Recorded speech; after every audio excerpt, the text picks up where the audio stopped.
Hi everybody, thanks for turning up. Thanks so much for turning up. First thing I want to do, of course, and from the bottom of my heart, is to thank the Aboriginal community for allowing this to happen. Dispossession is a blight.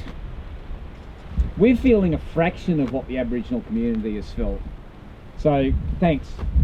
I'd also like to thank the politicians who have been brave enough to stick their head above the parapet, primarily Cassie O'Connor, Andrew Wilkie and Anne Urquhart. And of course all the other people that have helped make this happen, you know who they are anyway. Now, as you may be aware, I am a fly fisher and author with a decades-long attachment to the Malbena area. Some of what I've got to say is necessarily fishing related, but I'm speaking in support of all users of the Western Lakes, and also for everybody who's dismayed about what the state government is doing to our democracy. The Western Lakes is a term that may not be that familiar with some bushwalkers and other members of the public. It is in wide use in the angling community, has been for 100 years.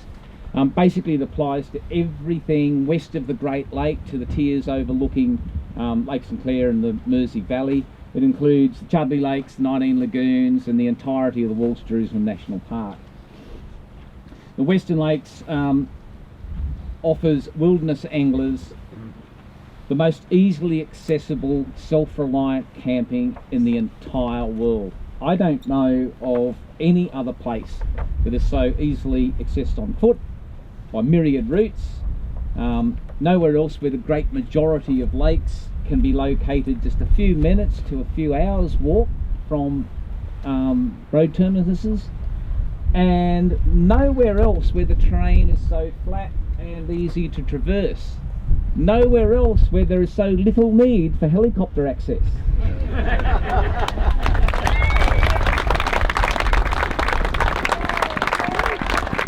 Currently, I rank the Western Lakes in amongst the world's top 5 fisheries, and I rank it as the very best wilderness fishery globally. That's not an idle boast. Anyone who knows me knows that I'm not inherently patriotic. I don't have a patriotic bias. That is an honest assessment. And if you make access easy by having helicopters and luxury lodges, and if you make the fishing easy by stocking with domestic rainbows, which is bound to follow afterwards, the Western Lakes just becomes another ordinary place in the world, like dozens of other ordinary places. The Western Lakes is special because it's exactly what it is. We don't need that to change.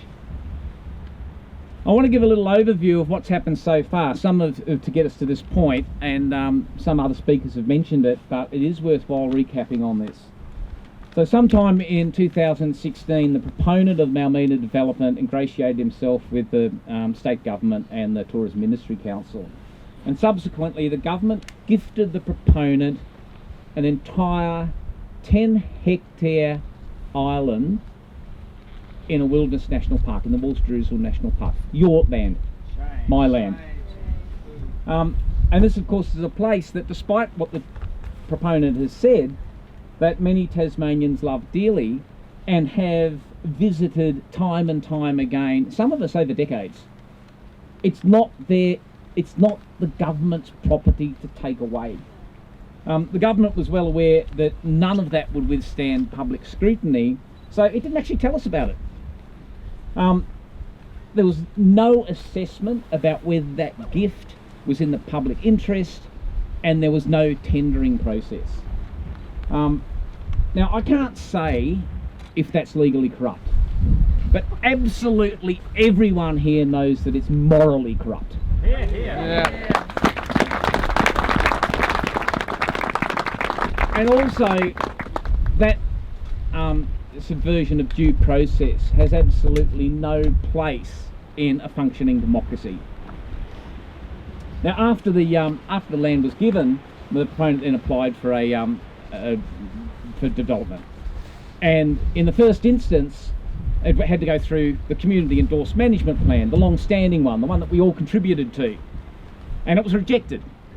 So what the government did was it just rewrote the management plan, including rewriting the zoning provisions. It literally moved a line on the map so that the project might seem to comply with the prescriptions of the new management plan.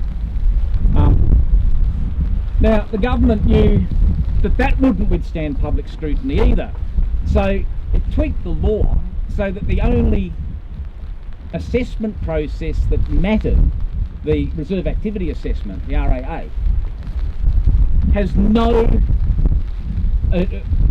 public submissions and absolutely no legal standing, so that you cannot object to any way that the law is broken through the courts. Now, the federal assessment process, the EPBC, the Environment Protection and Biosecurity Conservation Act, that's a mouthful, isn't it?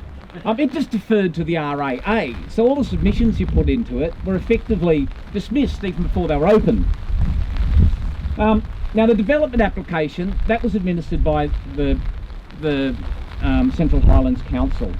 The Central Highlands Council took its responsibilities seriously. The lowest order of government called for public submissions.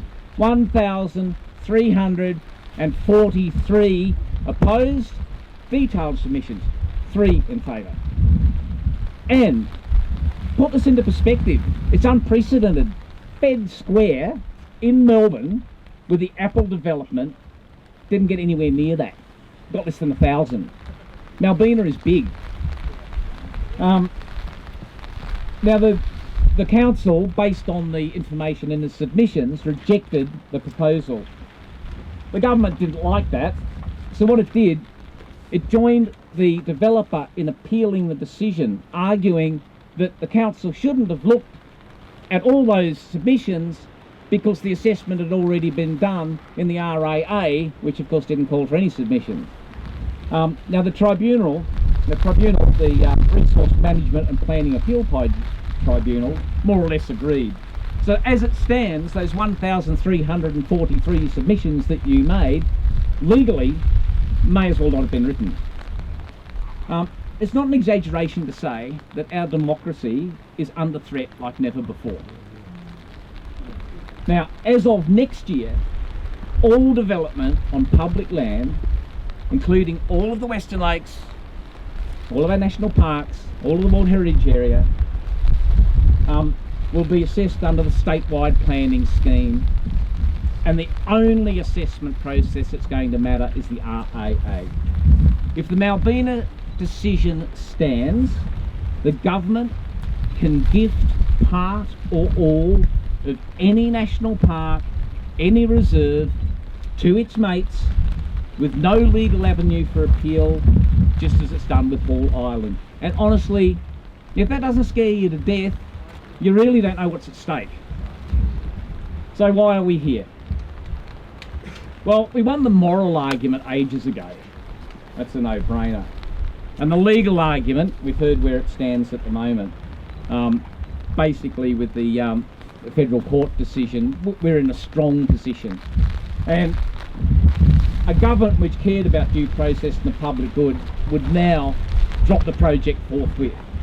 But none of us think that's going to happen. And the main reason it's not going to happen is because Malbena's become a test case, and with 40 other EOI, expression of interest projects in the wings, the government will keep taking us to court. Now, whereas the government can fund the hundreds of thousands of dollars needed for each court case by stealing from the public purse, guarantee they wouldn't do this if they had to use their own purse, we have to use our own money, and we have to go out into the community with a begging bowl. The government sees this as a war of attrition, and as a result of that, they see the legal battle as one they can win. So the most important battle is the political one. And the Malbena proposal will be withdrawn only when the government realises that persisting with it is political poison. We have to make sure they understand that it is political poison. Now, I want to say emphatically that we stand here today as a coalition of individuals. We are not the usual suspects. Look around. And we come from right across the political spectrum, and we come from all walks of life, and we say to the government categorically, this is our land and we will not be dispossessed. If you want to fight, we're up for it. We're not going away. Now, the government and the Parks and Wildlife Service have argued that the proponent's doing all that's required for him by law, and that if he eventually gets the approvals, we should accept the outcome. Frankly, that view's pathetic. It sucks.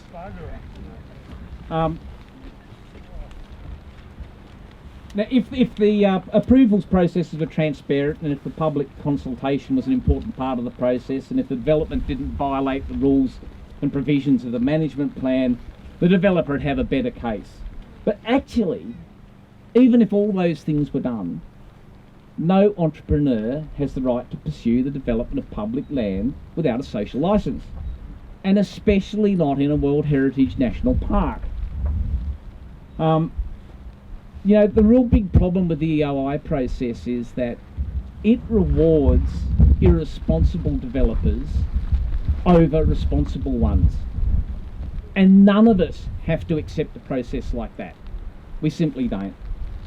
The argument that the developer has worked hard and therefore should be given something, well, that sucks too. I mean, drug smugglers work hard.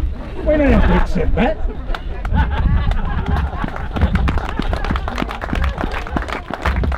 But the government knows that nothing that it's doing under the RAA and EOI processes can withstand scrutiny. So it works in secret, it creates sham approvals processes, it denies public input, it removes our legal avenues of appeal, and right now it's working on taking away our right to protest.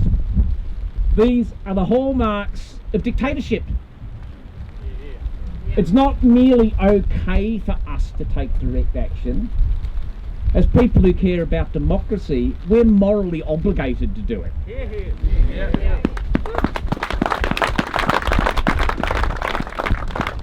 So last words. What makes the business model for the Malbena proposal so ludicrous is that it's doomed to fail. It's a crappy business model.